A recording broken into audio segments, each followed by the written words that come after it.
सज्जनों तथा आर्य बंधुओं, मैं कुछ टेक्निकल मिस्टेक के कारण फेसबुक लाइव में नहीं आ पाया। मेरे सिस्टम में कुछ गड़बड़ी है, जिस कारण मैं फेसबुक लाइव में आप लोगों के साथ जुड़ नहीं पाया। तो कैमरा के माध्यम से, लैपटॉप के माध्यम से मैं वीडियो बना रहा हूं कि अपनी बातों को आप लोगों तक मैं पहुंचा दूं। और वो बात ये है कि आज सुबह सुबह मेरे पास इसमें एक भाई जो मुसलमान है, मुंशी जलालुद्दीन नाम है उनका, लखीमपुर खीरी के हैं, उत्तर प्रदेश के। और इन्होंने क्या बोला, पहले उनकी आवाज़ सुनिए आप लोग। मुंशी अब्दुल जलील नाम है इनका, जो लखीमपुर खीरी से हैं।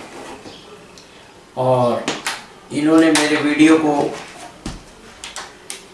अच्छे ढंग से सुना, विचार किया और मेरे से संपर्क किया फ़ोन पर।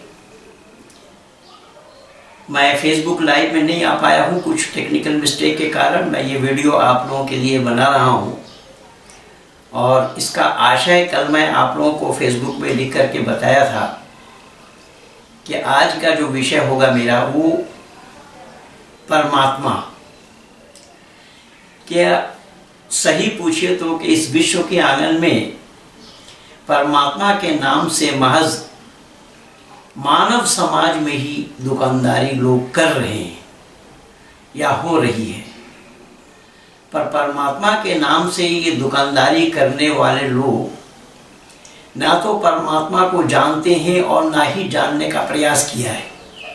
आइए मैं बहुत संक्षेप में, दो टुक में ही बताने का प्रयास करूंगा कि सृष्टि की रचने वाले का नाम परमात्मा है, सृष्टि रचाने वाले का नाम परमात्मा है। आप कहेंगे गॉड, अल्लाह आदि आदि और जो कहें, नहीं, बिल्कुल नहीं। परमात्मा से जानते हैं सृष्टि की रचना करना, उस पर मैं आ रहा हूं बाद में। पहले सुन लीजिए मेरे विचार। सृष्टि के रचनाकार एक हैं। जैसा मैंने कल सुबह लिख करके आप लोगों को एक दिया था फेसबुक पेज में कि हम धरती पर विचरण करने वाले मानव जब किसी मैच को देखते हैं, खेल को देखते हैं, तो खिलाड़ी खेलने वाले अनेक होते हैं। विशेषकर फुटबॉल मैच को हम देखते हैं तो देखिएगा, वहाँ फुटबॉल मैच में दोनों तरफ एक साथ खेलते हैं। क्रिकेट मैच में तो एक पार्टी बैठी रहती है, दूसरी पार्टी खेलती है, एक पार्टी खेलती है, दूसरी पार्टी बैठी रहती है। लेकिन फुटबॉल मैच एक ऐसा मैच है कि दोनों पार्टी के लोग एक साथ खेलते हैं और दोनों खिलाड़ियों में 22 प्लेयर होते हैं, इधर 11 इधर 11, और गेंद होता है एक। छोटे से मैदान में ही गेंद को खेल रहे हैं और 22 प्लेयर मिल करके ये प्रयास कर रहे हैं कि गेंद मैदान से बाहर जाने ना पाए। खिलाड़ी हैं 22 दोनों तरफ, 11 इधर 11 उधर, और गेंद है एक। दो गेंद छोड़ दें तो खेल नहीं पाएंगे। और आश्चर्य की बात यहां यही है कि इस चीज को देख करके भी मानव कहलाने वाले इसको समझने के लिए तैयारी नहीं है। मैंने निवेदन किया कि यहां 22 प्लेयर मिलकर के एक गेंद को खेल रहे हैं मैदान में, और 22 प्लेयरों का प्रयास यह होता है कि गेंद मैदान से बाहर जाने ना पाए। इस प्रयास को विफल करते हुए फिर भी वो गेंद थ्रो और आउट होने से रोक नहीं पाते 22 प्लेयर। तो परमात्मा कौन है, इसका एक छोटा उदाहरण मैं दे रहा हूं। ऐसे अनेक उदाहरण है कि यहाँ एक छोटी सी मैदान में 22 प्लेयर मिलकर के एक गेंद को खेल रहे हैं और गेंद को पकड़ करके 22 प्लेयरों के पास वो गेंद नहीं रख पाते, गेंद बाहर हो ही जाता है। लेकिन ये ब्रह्मांड परमात्मा का है, परमात्मा इसके संचालन करता है, स्थिति करता और प्रलय करता है। इस आकाश रूपी मैदान में, ये केवल उदाहरण के लिए मैं बोल रहा हूं, ये मत समझिएगा कि मैं आकाश को मैदान कह रहा हूं। ये तो कुरान में ही अल्लाह ने बोला है, आकाश को छत बनाया अल्लाह ने। अब लोग छत बनाते हैं दुनिया में पानी न गिरने के कारण, लेकिन अल्लाह का बना हुआ आकाश से पानी भी गिरता है छत से। चलो कोई बात नहीं। तो मैंने निवेदन किया कि ये आकाश रूपी मैदान में सूर्य रूपी गेंद को खेलने वाले खिलाड़ी एक है, जिसका नाम है परमात्मा। और इस सूर्य को मैदान से यानी आकाश से बाहर होने नहीं दे रहे हैं, इसीलिए परमात्मा को सर्वशक्तिमान कहा गया है। तो कहने का तात्पर्य यह है कि मैं एक सूर्य बोल रहा हूं, लेकिन ऐसे ग्रह और उपग्रह में अनेक है, अनेक, असंख्य। तो मैं केवल उदाहरण के लिए बोला है। ठीक इसी प्रकार से उस 22 प्लेयर को जो फुटबॉल खेलते हुए, मैच खेलते हुए देख रहे हैं हम और आप, पर उसका भी खिलाड़ी, खिलाने वाले रेफरी एक होता है। अगर 2-3 रेफरी छोड़ दे तो खेल नहीं पाएंगे। ठीक यही प्रमाण है। इसलिए परमात्मा का उपदेश आया है वेद में कि मुझे मत देखो, पश्य काव्य, मेरी रचना को देखो। इस रचना को देख करके उसका होने का आभास करना, यह है मानवता। लेकिन दुर्भाग्य तो यह है कि मानव कहला कर भी उस परमात्मा को जानने का प्रयास नहीं करते हैं, और उसी परमात्मा को धता बताने में ही लोग लगे हुए हैं। बहुत सारे लोग हैं जो सेकुलरवादी अपने को बताते हैं और क्या क्या वादी बताते हैं। कहीं वादी है, कहीं विवादी है, तो कहीं कुछ है, कहीं कुछ है, लेकिन परमात्मा को मानने के लिए तैयार नहीं है। और जबकि उनको मालूम है कि एक बनाने वाला जरूर है, बनाने वाले के बिना बनना संभव नहीं है। और बनने के लिए 3 कारण होते हैं, एक साधारण कारण, दूसरा निमित्त कारण और तीसरा उपादान कारण। एक चीज से बनना, एक के माध्यम से बनना, और एक के द्वारा बनना या एक के लिए बनना, यह है। इसीलिए वेद में आया है, द्वा सुपर्णा सयुजा सखाया समानम वृक्षम परिषद सजाते तयो रण्या पे परम स्वादवती अनशननु अभिचाक्षी थी। ईश्वर, प्रकृति और जीव तीनों का मिलान बराबर है, तीनों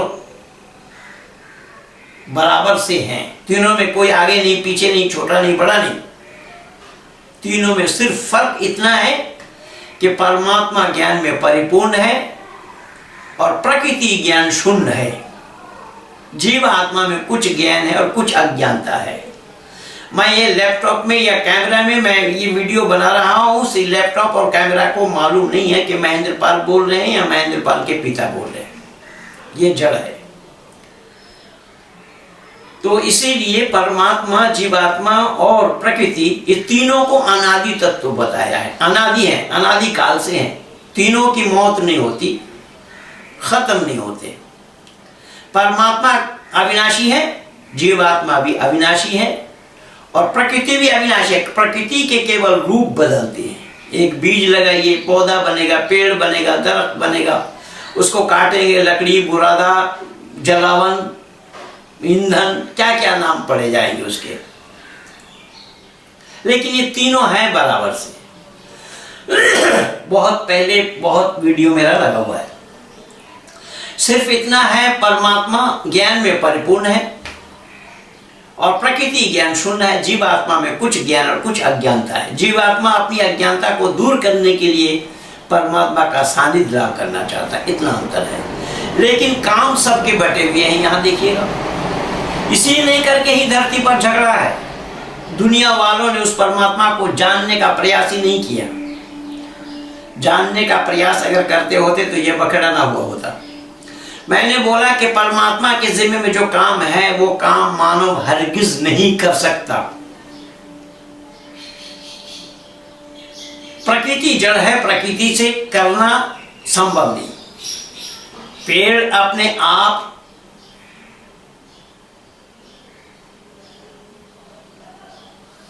कुर्सी, टेबल, चेयर बना नहीं सकती। कुर्सी, टेबल, चेयर के लिए लकड़ी चाहिए, मिस्त्री चाहिए, उसका उपयोग करने वाला चाहिए। नमाज पढ़ने में भी 3 कारण है। ये रोजा रखे हुए हैं, रोजा में भी 3 कारण है। रोजा रखने वाला, रोजा और जिनके लिए रोजा रखा जा रहा है या जिनके हुक्म से रोजा रख रहे हैं। 3 कारण, 3 के बगैर क्रिया समाप्त है। नमाजी जिनके लिए नमाज पढ़ी जावे, मस्जिद में तो जाना बंद है, मस्जिद में नहीं, मस्जिद में लॉक। कहां? जहां से नमाज का जन्म हुआ, जहां से नमाज जन्म लिया, जहां से नमाज पैदा हुआ। नमाज भारत का नहीं है, इससे पहले वीडियो में मैं बोल दिया हूं। और मैं ये भी बोल दिया कि चीन ने यही बोला, ये चलने वाला नहीं है। जय जब तो खैर मैं आ रहा हूं आहिस्ता आहिस्ता। मैंने निवेदन किया कि ये 3 के बगैर कोई काम होना संभव नहीं है। इसमें परमात्मा की रचना में, परमात्मा की सृष्टि में परमात्मा ने मानव एक प्राणी बनाया। जैसे अन्य प्राणी और है, उसी तरीके से मानव एक प्राणी है। मानव को परमात्मा ने विवेक बुद्धि दिया है, अकल दिया है। अकल में ताला डालने के लिए नहीं दिया, अकल से काम लेने के लिए दिया है। लेकिन दुर्भाग्य ये है कि कुछ मत मजहब वाले कहते हैं कि अकल पर दखल नहीं है। ज़ालिकल किताब ला रैब फीह, कोई शक व शुबा की गुंजाइश नहीं इस किताब के अंदर। अगर उसमें शक हो तो भी आप शक नहीं कर सकते। अगर शक हो आप कैसे मानेंगे, वो भी मैं बाद में आ रहा हूं। शक इसीलिए, किस लिए होना चाहिए, किस लिए होना संभव है, वो मैं बाद में बता रहा हूं। पहले इस विषय को सुनिए ध्यान से। तो यहां परमात्मा का ये उपदेश है कि अकल में ताला नहीं डालो। अकल दिया है काम में लगाने के लिए। यस्तर्केनु अनुसद्धत सधर्म वेद ने तरह कि हर बात को तर्क के कसौटी पर कसो, जवाब दे तो मान लेना, जवाब न दे तो मत मानो। ये है वैदिक मान्यता, वैदिक सिद्धांत। ये मान्यता किसी और मत मजहब वालों के पास नहीं है। वहां विचार, दिमाग से विचार करने की बात नहीं है, दिमाग को बंद रखो। तो परमात्मा के जिम्मे में जो काम है वो क्या है कि सृष्टि की रचना करना, उसको स्थिति में लाना, इसका प्रलय कर देना और मनुष्य मात्र के किए हुए कर्मों का फल देना। यह है परमात्मा का काम। और जीवात्मा का काम, जीवात्मा का काम कि परमात्मा के आदेश अनुसार, परमात्मा का आदेश का पालन करते हुए मानव जीवन को सफल से सफलतम की ओर ले जाना। और कैसे ले जा पाएंगे? ये विवेक और बुद्धि के प्रयोग से। अगर विवेक और बुद्धि में ताला डाला तो बात नहीं बनेगी। बुद्धि परख इंसान को कहा गया है, इंसान बुद्धि परख है। बुद्धि के बिना ही इंसान नाम पड़ा। अगर बुद्धि का प्रयोग न हो तो इसका नाम इंसान नहीं होगा। जैसा आप लोगों ने देखा, कल मैं लिखा इसके ऊपर, कुछ लोगों ने टीका टिप्पणी शुरू कर दी। कितने लोग मरे हैं, उन गरीबों पर दया, उन गरीबों पर, उन गरीबों के पास वो मानव थे या दानव थे वो। अब मानव कौन है? जो दिमाग से काम लेता है, दिमाग बुद्धि से काम लेता है, बुद्धि पर आचरण करता है, विवेक लगा करके काम करता है। वो जब चल रहे थे तो चलते चलते शाम को स्टेशन कहीं नहीं मिली क्या उन लोगों को? स्टेशन में सो नहीं सकते थे। ये जरूरी था कि रात, आधी रात में आप रेल के पटरी पर उसको बिस्तर लगा लेंगे, उस पर वो गद्दा था वहां पर, या खाट है, पलंग है, वो जहां पर बिस्तर लगा रहे आप। ये तो मान लीजिए कि आज वो मालगाड़ी ने मार दिया, मालगाड़ी ने रौन दिया, तो रेल सरकार, रेल मंत्री पर दोष लगा रहे, सरकार पर दोष लगा रहे, प्रधानमंत्री पर दोष लगा रहे हैं। जीव जंतु अगर आकर के निकल गए होते तो किस पर दोष लगाते? अकल पे ताला डाल करके काम करोगे और फिर दोष दोगे किसी दूसरे को। इसी का नाम जहालत है। बल्कि धन्यवाद तो देना चाहिए मध्य प्रदेश सरकार, मुख्यमंत्री को, शिवराज जी को, जिन्होंने 5-5 लाख रुपया उन लोगों को देने के लिए घोषणा की है। हृदय विदारक घटना है, इसमें कोई संदेह नहीं है। लेकिन अगर आप मानवता का परिचय नहीं दोगे तो कैसे मानव कहलाओगे आप? मानव में और पागल में क्या अंतर है? उसको पागल कहा जाता है जो भरी सभा में निर्वस्त्र हो जाता है या निर्वस्त्र घूमता है। भले ही किसी और लोग महात्मा कहे उसे, वो अलग बात है, लेकिन महात्मा का पहचान ही वो अधर्म है, नंगा रहना ही अधर्म है, और उसको जैन को धर्म कहा जा रहा है। ये तो बकवास है, इसीलिए तो मैं बोल रहा हूं। अब यहां देखिए, मैं कार्य बता रहा हूं कि परमात्मा के जिम्मे में जो काम है वो काम मानव चाह करके भी नहीं कर सकता। अगर मानव कर सकता होता तो न मालूम ऐसे कितनी पृथ्वी बना लेते, और कितने सूरज चांद, कितने क्या जो मन में आता सो बना लेते, और मानव के बनाए हुए सामान में किसी का हस्तक्षेप वो करने ही नहीं देते। सुनो अकल के दुश्मनों, मानव कहलाने वालों, तुम लोगों को मानव कहलाने में भी शर्म नहीं आ रही है कि तुम्हें इतनी सी भी अकल नहीं है, तुम अपने को मानव कहलाते हो, और मानव कहला करके भी ईश्वर के दिए हुए, ईश्वर के बनाए हुए चीजों पर विश्वास नहीं करते हो। अगर ईश्वर का बनाया हुआ ना हो करके किसी और का बनाया हुआ होता, कोई व्यक्ति विशेष के द्वारा बनाया हुआ होता, किसी और के द्वारा बनाया हुआ होता, वो दूसरे को लाभ लेने नहीं देते। लेकिन परमात्मा के पास न तो कोई हिंदू है, न कोई मुस्लिम है, न कोई सिख है, न कोई जैनी है, न कोई बौद्धिस्ट है। अभी जो वार्ता आप मेरी सुन रहे थे लखीमपुर खीरी के मुंशी जलालुद्दीन साहब से, यही तो वार्ता चल रही थी कि परमपिता परमात्मा के पास कोई हिंदू नहीं, कोई मुसलमान नहीं, कोई ईसाई नहीं, कोई सिख जैनी बौद्धिस्ट नहीं है। ये सब लोग दुकानदार हैं जो तबलीगी जमात हो और जमाती इस्लामी हो या देवबंदी हो, ये जितने भी हैं ये सब मानव समाज के अंदर में फूट डालने के लिए, मानव समाज में झगड़ा लगाने के लिए है, मानव समाज में ये झगड़ा उत्पन्न करने के लिए ये सारा काम इन होगा है। तो मैंने निवेदन किया कि यह परमात्मा का काम मानव नहीं कर सकता, मानव की बस की नहीं है। परमात्मा की जो निजाम है, जो व्यवस्था है, उसमें किसी का हस्तक्षेप किया जाना संभव नहीं है, कोई हस्तक्षेप नहीं कर सकता, और स्वयं परमात्मा भी उस नियम को भंग नहीं कर सकते। ये भी सुन लीजिए, परमात्मा के जो बनाए हुए नियम हैं, जो नियम उसी परमात्मा के ही बनाए हुए हैं, लेकिन नियम बनाने के बाद परमात्मा उस नियम को भंग नहीं कर सकते। जो ये कह रहे हैं दुनिया के लोग, जो अल्लाह की मर्जी है, जो चाहेंगे सो करेंगे। मेरे फेसबुक में, व्हाट्सएप में विदेश से एक मुसलमान ने लिखा कि आपके वेद के परमात्मा कमजोर है, इसीलिए जो चाहता सो नहीं कर पाता। अरे मूर्ख, अपने पास रखो उसको। मैं आउट कर दिया, उसको ब्लॉक कर दिया। मैंने कहा कि तुम्हारी ये जहालत यहां चलने वाली नहीं है, तुम्हें मालूम ही नहीं है कि परमात्मा जो चाहेगा सो नहीं कर सकता। क्यों? कि जो मन में आएगा सो करेगा, फिर पागल क्या करेगा? उसको परमात्मा नहीं कहा जाएगा। परमात्मा का काम व्यवस्था के अनुसार होता है, उसकी निजाम है, उसकी व्यवस्था है, उसकी बनाई हुई व्यवस्था है। उस बनाई हुई व्यवस्था को भी वो भंग नहीं कर सकते। अगर वो चाहेंगे तो भी नहीं। पहली बात उनकी चाह ही नहीं होगी, क्योंकि चाहने में कमी है। चाह क्या है? मेरे पास घड़ी नहीं है, मेरे पास कलम नहीं है, उसकी कमी है। तो ये मेरी चाह है कि कलम आ जाए, घड़ी आ जाए। परमात्मा के पास ऐसी कोई बात नहीं है। परमात्मा को दुनिया ने जाना कहाँ है? जानने का प्रयास ही कौन किया है? अगर जानने का प्रयास करते होते तो परमात्मा के नाम से देश दुनिया के लोगों को बुला करके कोरोना वायरस फैलाते। ये सब काम अल्लाह के नाम से हो रहा है। इसलिए मैं निवेदन कर रहा हूं, ये सब काम धर्म के नाम से हो रहा है। ये धर्म नहीं है, ये धर्म का धा तक नहीं है। मैं खुली चुनौती दे रहा हूं। ये लोग जानते ही नहीं है कि धर्म होता क्या है।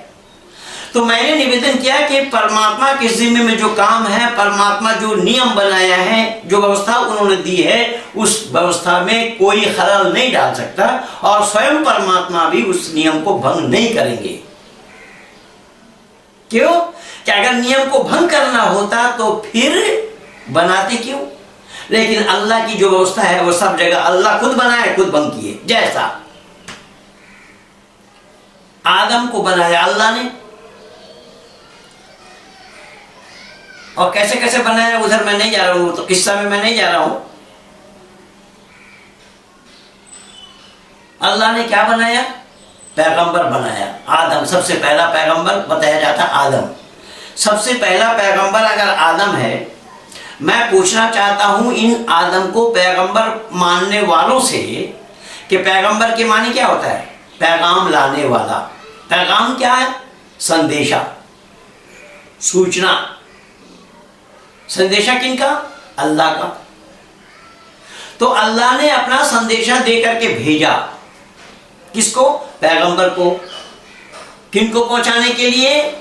जनमानस में पहुंचाने के लिए, लोकालय में पहुंचाने के लिए, मानव समाज में पहुंचाने के लिए। पर उलमाए दीन ये बताए, इस्लाम जगत के आलिम बताए, मौलाना साद बताए, मौलाना साद के 14 खानदान मिल करके बताए, देवबंद के लोग बताएं और देवबंद वाले मदरसा के सारे उलमा बताएं और मुफ्तीगण बताएं। भारत भर में जितने भी मदरसा हैं सब मदरसा के मुफ्तीगण बताएं, और जहां पर दारुल इफ्ता है दारुल इफ्ता वाले बताएं कि जब दुनिया में मानव नहीं था, पहले मानव आदम थे, तो किसके पास वो पैगाम लेकर के आए थे? वो पैगाम, अल्लाह का पैगाम किनको पहुंचा रहे थे? किनको पहुंचाया था उन्होंने? पैगाम तो लोगों को पहुंचाने के लिए होता है ना। पैगंबर आते हैं पैगाम लेकर, डाकिया डाक आया, डाकिया डाक आया, डाक लाया, ये होता है ना, दूरदर्शन में भी देखते हैं। तो डाकिया डाक लाया, डाकिया है पैगंबर, दैट मीन्स डाकिया। तो डाक किसी के नाम से आएगा तो चिट्ठी किसी के नाम से आएगी तभी ना पहुंचाएगा वहां। तो दुनिया में तो कोई तक था ही नहीं, किसके नाम से वो लाए पैगाम? पहली बात। दूसरी बात है कि उसी समय मैं बोल रहा हूं कि नियम बना रहे हैं, नियम भंग कर रहे हैं। अल्लाह ने नियम उस समय बनाया भाई बहनों में शादी होना। इसलिए मैं निवेदन कर रहा हूं कि एक स्त्री और एक पुरुष से दुनिया बनी नहीं है। ये ख्याल कुरान और बाइबल का सरासर झूठ है, गलत है। भाई बहनों में शादी होना अगर धर्म है तो अधर्म किसे कहेंगे? भाई बहनों में शादी हुई, अल्लाह को फिर मना करना पड़ा। ऐसे कुरान भरा पड़ा है अनेक जगह है। पर मैं कुछ और बोल रहा था। मैं ये कह रहा था कि जब परमात्मा के जो नियम बनाए परमात्मा ने, उस नियम का भंग परमात्मा नहीं करते, क्योंकि अगर नियम का भंग करना होता तो नियम बनाया नहीं जाता। इस चीज को दुनिया ने जानने का प्रयास नहीं किया, मानव कहलाने वालों ने जानने का प्रयास नहीं किया। अगर मानव कहलाने वाले इस सच्चाई को जानते होते तो आज मानव समाज में यह वैमनस्यता, मानव समाज में यह झगड़ा या आरोप प्रत्यारोप इस तरीके से एक दूसरे के खून के प्यासे न बनते। तो मैंने निवेदन किया, अब प्रकृति के भी नियम बनाए हैं। प्रकृति का जो नियम है, प्रकृति भी उस नियम को भंग नहीं कर सकता। और प्रकृति के नियम में भी वो जो व्यवस्था है, इसीलिए तो परमात्मा ने उपदेश दिया है। पश्य काव्य ऋषियों के द्वारा परमात्मा ने बुलवाया कि मानव समाज को संदेशा दो, और ऋषियों ने संदेशा दिया मानव मात्र के लिए। यथेमं वाचम कल्याणी महाबादानी जनेभ्य, ये कल्याणी वाणी मानव मात्र के कल्याण के लिए है। जब मानव नहीं होगा तो कल्याण किनका होगा? हमारे यहाँ उपदेश आया है लोकालय में, हमारे यहाँ उपदेश आया है मानव समाज में, जब मानव बने। इसीलिए फिर मैं निवेदन कर रहा हूं, जबकि कई वीडियो पहले भी बोल चुका हूं कि मानव की रोजमर्रा की जो चीजें हैं, परमात्मा की जो बनाई हुई चीजें हैं, वो सामान पहले है, हम बाद में हैं। जैसा मैंने बोला कि हमारा जन्म नहीं हुआ, लेकिन मां की शिकम में दूध आ गया। अब आप कहेंगे कि आदि सृष्टि में दूध कहां से आया? अरे जाहिलो, यही तो बात है जिसको तुम लोग जानते नहीं हो। परमात्मा ने बच्चा पैदा नहीं किया, परमात्मा ने असंख्य जीव नर और मादा जोड़ों जोड़ों के साथ पैदा किया, जवान जवान पैदा किया।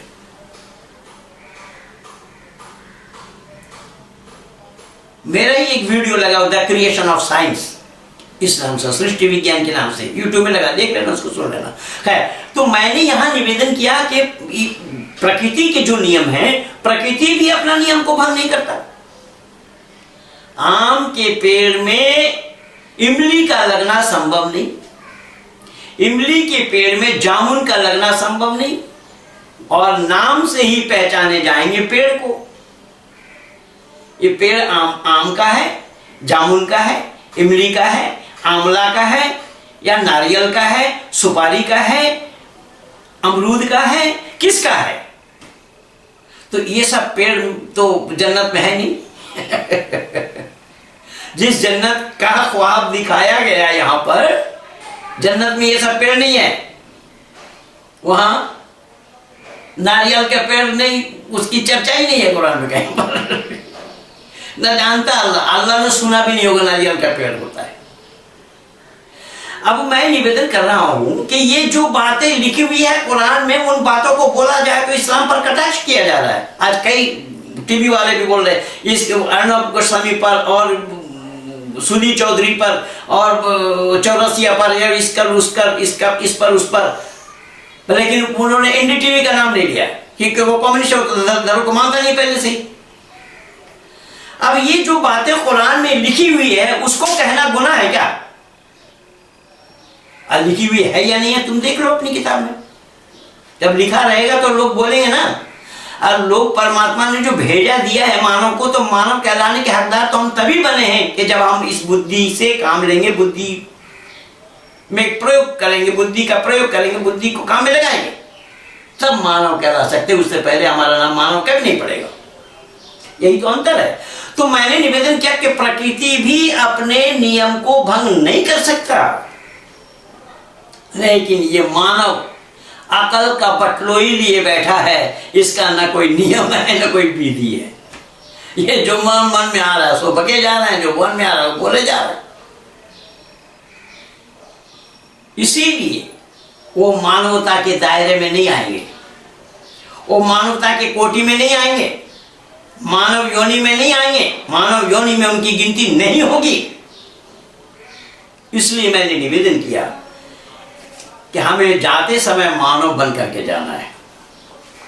कुछ लोगों का ख्याल और विचार है कि ये विभिन्न चैनलों में, टीवी चैनलों में मुस्लिम विरोधी विद्वेष, घृणा, ये सब फैलाए जा रहे हैं। भाई मुस्लिम विरोधी क्यों? मुस्लिम विरोधी किसको कह रहे हैं आप? इस्लाम के ऊपर कुछ बोलना। तो इस्लाम के ऊपर कुछ बोलना क्या आप विरोधी कहलाएंगे? विरोधी कहेंगे आप? जो बात कुरान में लिखी हुई है उस बात को कहना इस्लाम मुस्लिम विरोधी है, इस्लाम विरोधी है। देखिए मैं आज दिखा रहा हूं आप लोगों को, जबकि ये किस्सा पिछले वीडियो में मैं सुना चुका हूं। ये हजरत नूह नामी एक पैगंबर थे जिन्होंने दुनिया का फना होने के लिए, दुनिया को खत्म करने के लिए अल्लाह से दुआ मांगी। वक़ाल नूह रब्बी ला तज़र अलल अर्ज़ मिनल काफ़िरीन दय्यारा इन्नका इन तज़रहुम युज़िल्लु इबादक वला यलिदु इल्ला फाजिरन कफ़ारा रब्बी इग़फ़िर ली वलिवलिदैया वलिमन दख़ल बैती मुमिनन वलिल मुमिनीन वल मुमिनात वला तज़िदिज़ ज़ालिमीन इल्ला तबारा।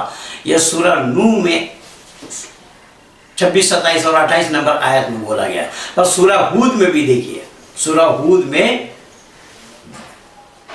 37, 28, 38, 39 देखिए। आज मैं 40 का सुना रहा हूं। और उसमें आप लोगों को मैं बताया था कि जो नूह को कश्ती बनाने का हुक्म दिया अल्लाह ने, और वो कश्ती पर ले गए जीव जंतु सब कुछ। वहां पर जब पशुओं ने देखी, अब वहां नीचे का 3 मंजिला बनाया गया था। नीचे वाले फ्लोर में, नीचे वाले मंजिल में पशु, बीच वाले में इंसान और ऊपर वाले में पक्षी। और पशु वहां पर पशुओं में क्या? हिरण, शेर, हाथी, घोड़ा, गधा, भालू। अच्छा बताइए जरा, इंसान कहलाने वालों, मानव कहलाने वालों, मैं पूछ रहा हूं, इन सब का एक साथ रहना, हिरण और शेर का एक साथ रहना संभव होगा क्या? क्या दिमाग घास चरने के लिए भेजा है? ये बात लिखी ना हो तो मैं जिम्मेदार हूं। आज मैं बोल रहा हूं, देखिए अल्लाह ने दुआ कबूल फरमाई। और अल्लाह ने क्या कहा? हत्ता इज़ा जाअ अमरुना वफ़रतुन नूर कुल नहमिल फ़ीहा मिन कुल्लि ज़ौजैन इस्नैन व अहलका इल्ला मन सबक़ अलैहिल क़ौलु मन आमना व मा आमन माअहु इल्ला क़लील। यहाँ तक कि जबकि हमारा हुक्म आ पहुंचा और मिट्टी से पानी उबलने लगे, हम नाफरमानों को यार के कश्ती में हर किस्म के जोड़े दो दो ले जा। अल्लाह बोल रहे हैं किसको? नूह को, कि हर किस्म का जोड़े दो दो ले जा वहां। कौन? ये जीव जंतु सवार कर ले और अपने घर वालों को भी सवार कर ले, और जिन पर पहले से जो ईमान ले चुके हैं या तेरे ऊपर जो विश्वास कर चुके हैं, जो मुसलमान बन चुके, उनको ले जा, और काफिरों को नहीं, काफिरों को हलाक कर देंगे।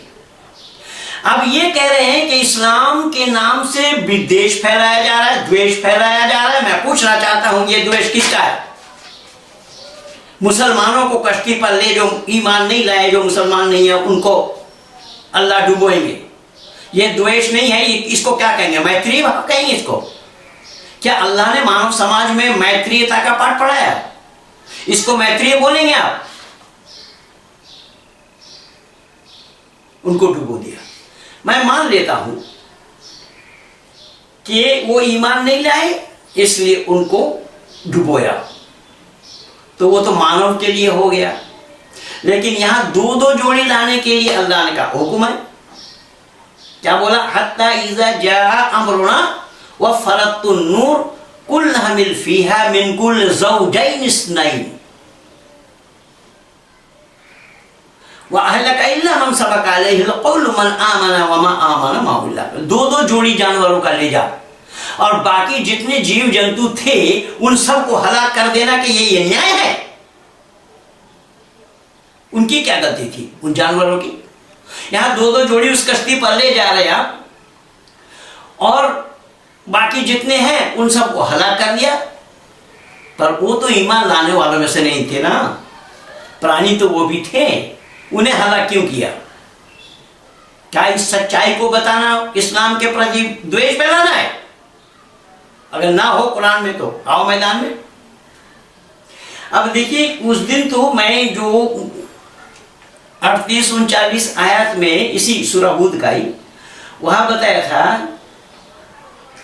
कि हाथी के पूंछ को हिलाओ तो दो सुअर और सुअरनी पैदा हुए, जो नर और मादा पैदा हुए। अब हाथी के पूंछ हिलाने से कहीं सुअर पैदा हो जाता है? ये है कुरान का साइंस, ये है इस्लाम का साइंस। ये मुन्ना भाई डॉक्टर जाकिर नाइक दम भरते हैं कुरान में साइंस है। अरे साइंस है कि साइंस का बाप है, आ जा सामने मैदान में आ। जबकि 3 बार समय देकर के वो भागा है मुझसे। तो सुअर के पूंछ हिलाने से बताया गया, वहां क्या बना? ये हाथी के पूंछ हिलाने से सुअर बन गए। उन्होंने सारा गोबर को साफ कर दिया और फिर देखा क्या कि चूहा कुरेदने लगे। किसको? नाव को। नाव कहीं छेद हो जाए तो अल्लाह ने नूह से कहा कि शेर के चेहरे में हाथ फेरो। शेर के चेहरे में हाथ फेरने से बिल्ली बन गई, दो जोड़ा, नर और मादा। अच्छा दुनिया वालों जरा बताओ, मैं दावा के साथ कह रहा हूं कि ये है साइंस कुरान का, ये मानवता का पाठ है। अब यहां क्या बोला देखिए कि कौम नूह पर अजाब इलाही नाजिल। हसरत फरमाया रब्बी आसमान से मूसलाधार बारिश बरसने लगी और जमीन से भी पानी उबलने लगा और सारी जमीन पानी से भर गई। और जहां तक मंजूर रब था, यानी जहां तक अल्लाह की इच्छा थी। ये मैं पूछना चाहता हूं कि इतनी सी दुनिया थी अल्लाह की? दुनिया इसी का ही नाम है। अरे नूह में दुनिया है, दुनिया में नूह है। दांत खुल के हाथ में आ जाएंगे, मैं दावा के साथ कह रहा हूं। आए कौन मौलाना आ रहा है, कौन मुफ्ती आ रहा है, आए सामने। अब सुनिए आगे क्या है। जहां तक मंजूर रब था कि पानी भर गया और हजरत नूह को रब्बुल आलमीन ने अपनी निगाहों के सामने चलने वाली कश्ती पर सवार कर दिया। शब्द पर ध्यान देना, तफसीर इब्न कसीर में लिखा है, क्या लिखा है कि रब्बुल आलमीन ने अपनी निगाहों से, अपनी नजर के सामने, फिर कुरान का अल्लाह ला मुजस्सिम कौन और कैसा कह रहा है, निराकार कौन बता रहा है अल्लाह को, सामने आओ जिसको बताना हो। अपने नजर के सामने में क्या क्या कश्ती पर सवार कर दिया और काफिरों को उनके कुफ्र का ही अजाब पहुंचा दिया। तंदूर के उबलने से बकौल इब्ने अब्बास ये मतलब है कि रुए जमीन में जो चश्मे फूट पड़े, यहां तक के आग की जगह तनूर से पानी उबलने लगी, यानी पानी मिट्टी से आग जैसे उबलने लगी। यही कौल जमहूर सलफ व खलफ का है। हजरत अली से मरवी है कि सुबह का निकलना और फजर का रोशन हो जाना था, यहाँ तक पानी निकलती रही, यानी सुबह के रोशनी और फजर के चमक, लेकिन ज्यादा गालिब पहला कौल है। देखिए अब एक लेखक दूसरे लेखक का विरोध कर रहे हैं, ये कह रहे हैं कि पहला कौल ज्यादा मोतबर था। मुजाहिद और शाफी कहते हैं कि ये तंदूर में न था। इब्ने अब्बास से मरवी है कि वो ये थी कहाँ नहर, हिंद में, ये हिंद में बता रहे हैं एक नहर है। कितादा कहते हैं कि जरीर एक नहर है जिसमें ऐनुल वालिद कहते हैं, लेकिन ये सब कौल गरीब है, यानी ये सब कहना झूठ है। ये एक तफसीरकार दूसरे तफसीरकार को गलत चला रहे। अलगर्ज इन अलामतों के जाहिर होते ही नूह अलैहिस्सलाम को अल्लाह का हुक्म हुआ कि अपने साथ कश्ती में जानदार मखलूक में से हर किस्म का एक एक जोड़ा नर और मादा सवार कर ले। अल्लाह का हुक्म हुआ नर और मादा एक एक जोड़ा उसमें सवार कर ले। कहा गया कि गैर जानदार के लिए भी यही हुक्म था। जैसे नबातात जमादात है, मानव दाना कीट पतंग सब कुछ कहा गया है कि परिंदों में सबसे पहले कश्ती में आया और सबसे आखिर गधा सवार होने लगे। सबसे पहले सबसे अंतिम में गधा सवार हो गए और गधा के 2 पैर ऊपर और 2 पैर नीचे थे कि इब्लिस उसके दुम पकड़ लिए और वहां इब्लिस भी आ गया। इब्लिस ने उसमें दुम पकड़ लिया। जब गधे 2 पैर तो ऊपर चढ़ा चुके थे, लेकिन 2 पैर ये नहीं चढ़ा पाए। अपने पिछला पैर उठाना चाहा तो वो नहीं उठा पाया, क्योंकि वो मलऊन पूंछ पकड़ा हुआ था। हजरत नूह जल्दी कर रहे थे। ये बेहतर चाहता था, मगर पिछले पांव चढ़ा नहीं सकते थे। आखिर आपने फरमाया आज तेरे साथ इब्लीस भी हो गया। ये इतना कहने से ही इब्लीस ऊपर आ गया। बाज़ सलफ कहते हैं कि शेर को अपने साथ जाना मुश्किल हो गया। आखिर इसे बुखार चढ़ा दिया, शेर को बुखार चढ़ा दिया। अब शेर देख करके कैसे जाएंगे और सब परेशानी हो जाएंगे। मैं बोला ना कि शेर का हिरण के एक साथ रहना संभव नहीं होगा। अब अल्लाह उसको बुखार चढ़वा दे रहा है शेर को। क्या देखिए, इसको गप बोला गया। मैंने बोला ना गप बोला ना तो पिछले वीडियो में, बुखार चढ़ा दिया। इब्न अबी हातिम के हदीस में ये फरमाते हैं कि हजरत नूह अलैहिस्सलाम ने जब तमाम मवेशी अपनी कश्ती में सवार कर लिए तो लोगों ने कहा शेर की मौजूदगी में ये मवेशी कैसे आराम से रह सकेंगे। लोगों ने बोला इसको कि शेर जहां हो, ये मवेशी, ये जीव जंतु, ये पशु कैसे रहेंगे उनके साथ। बस अल्लाह ताला ने इस पर बुखार डाल दिया। किस पर? शेर पर। यह कुरान है, इब्न कसीर से मैं बोल रहा हूं। क्या इस्लाम के विरोध में है? इस्लाम के विरोध में मैं बोल रहा हूं? इस्लाम विद्वेष फैला रहा है इस्लाम में, इस्लाम के नाम से?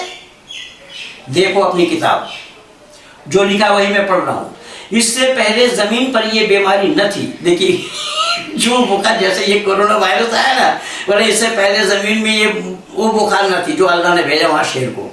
जैसा कोरोना आया, कोरोना पहले नहीं था।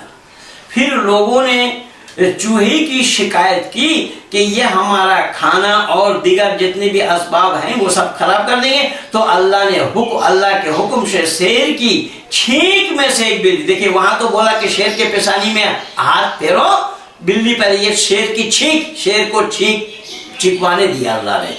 शेर की छींक आई और उससे बिल्ली निकली। अरे किस हॉस्पिटल में जाओगे भाई?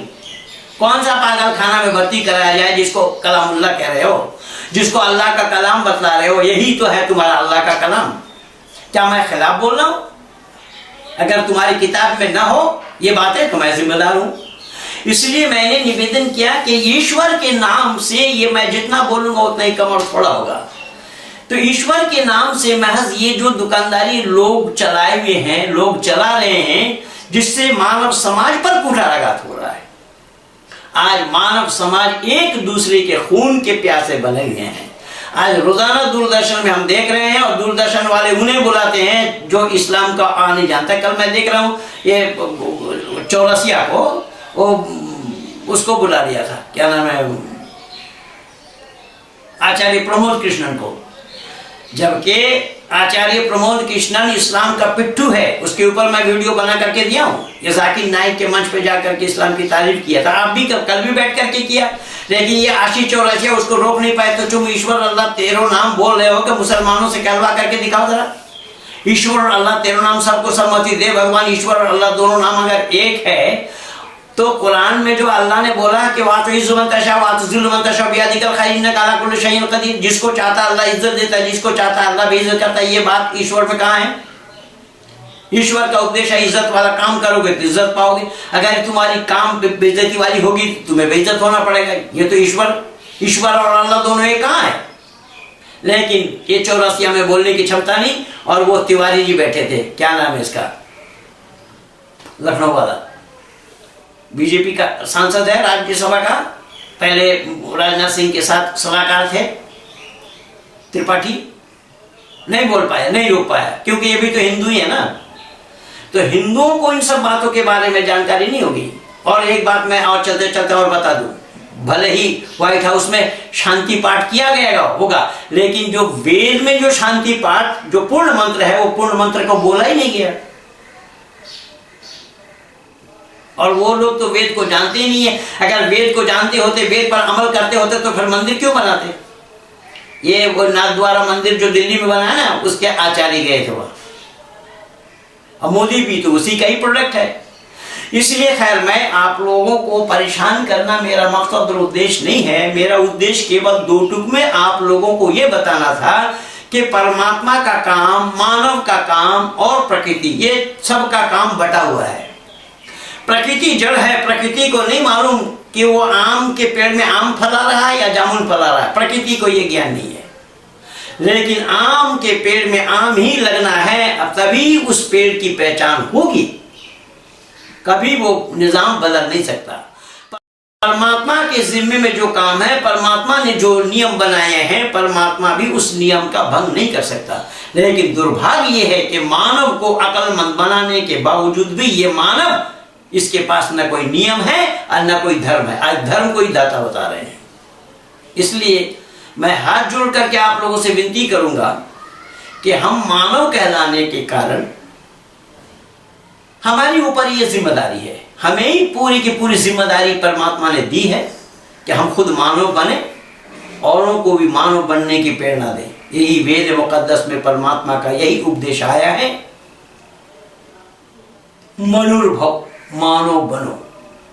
तो हमें मानव बनकर के ही जाना है, तभी हम मानव जीवन को सफल बना पाएंगे। मैं और अधिक ना आगे जाता हुआ वाणी को यहीं पर ही विराम दे रहा हूं। आप लोग मेरे इस वीडियो को सब्सक्राइब कीजिए, लाइक कीजिए, शेयर कीजिए और आइकन बेल दबाना न भूलना, कि जिससे कि मेरे वीडियो अपलोड होते ही आपके पास पहुंच जाए। औरों तक पहुंचाने का यही एक साधन है। इन्हीं शब्दों के साथ मैं अपने वाणी को विराम दे रहा हूँ। आप सब लोगों को बहुत बहुत धन्यवाद। मैं तो खजाना लिए बैठा था कि कहाँ कहाँ अल्लाह ने क्या बोला है, ये संपूर्ण कुरान भरा पड़ा है। इसीलिए तो मैं कुरान वालों को दावत दे रहा हूँ कि आओ कुरान को कलामुल्लाह सिद्ध करके दिखाओ, ताकि दुनिया वालों को भी सच्चाई का पता लगे कि कलामुल्लाह ईश्वरीय ज्ञान वेद है या कुरान है। मैं एक वीडियो में आप लोगों को और सुना दूंगा कि एक नांदेड़ का एक मौलाना है, धर्मवीर जी ने उनसे बात करी और वो बात सुनेंगे। अरे ये धर्मवीर जी को ही हरा नहीं पाएंगे। मैंने तो अभी तो नाम नहीं बोला। धर्मवीर जी की बहुत कम समय की तैयारी है, केवल 2 साल से मेरे साथ जुड़े। ऐसे ही दिल्ली में अनेक है। मैं तो हिमांशु का नाम भी नहीं लिया। हिमांशु कुरान को तरन्नुम के साथ सुनाएंगे, उसके अर्थ के साथ। मैं हेमंत का नाम नहीं लिया। ये सब बच्चे कुरान को हूबहू मेरे जैसे ही अर्थ के साथ सुनाएंगे आप लोगों को। ऐसे ही विप्लव मंडल का नाम 1-2 बार लिया हूं। ऐसे ही अनेक हैं। इसके सिन्हा जो जमशेदपुर में है, जो कतर में कभी रहा करते थे। तो इस तरीके से मैंने संपूर्ण भारत भर में ही नहीं, विश्व के आंगन में मैं बना रखा हूं। देवनारायण भारद्वाज जो कतर के दोहा में है, बम्बई में ऐसे ही 50 हैं जो कुरान को हूबहू पढ़ करके सुनाते हैं। कल सहारनपुर से भी एक मुसलमान का फोन आया कि पंडित जी मैं आपको सुन सुन करके मैं शाकाहारी बन गया हूं और मांसाहार से मेरा कोई मतलब नहीं, मैं रोजा भी नहीं रखा हूं। ऐसे ही रोजाना मेरे पास कहीं ना कहीं से फोन आता ही रहता है। मैं प्रयास करता हूं वैदिक संस्कृति के साथ मानव समाज को जोड़ना, मानव मात्र को सच्चाई के साथ रूबरू करवाना। सत्य क्या है इसे जानना ही मानवता है। इसीलिए हम मानवता का प्रचार करते हैं। आप लोगों को भी चाहिए कि हमें पहले मानव बनना पड़ेगा, तभी मनुर्भव वेद का आदेश आया है। परमात्मा ने मुनि ऋषियों से ये कहलवाया, मनुर्भव मानव बनो। तो हमें और आपको मानव बन करके ही जीना है। इन्हीं शब्दों के साथ मैं अपनी वाणी को यहीं पर विराम दे रहा हूँ। आप सब लोगों को बहुत बहुत धन्यवाद के साथ आइकन बेल दबाना ना भूलें, जरूर दबाएं जिससे कि मेरा वीडियो आप तक पहुंचे। धन्यवाद।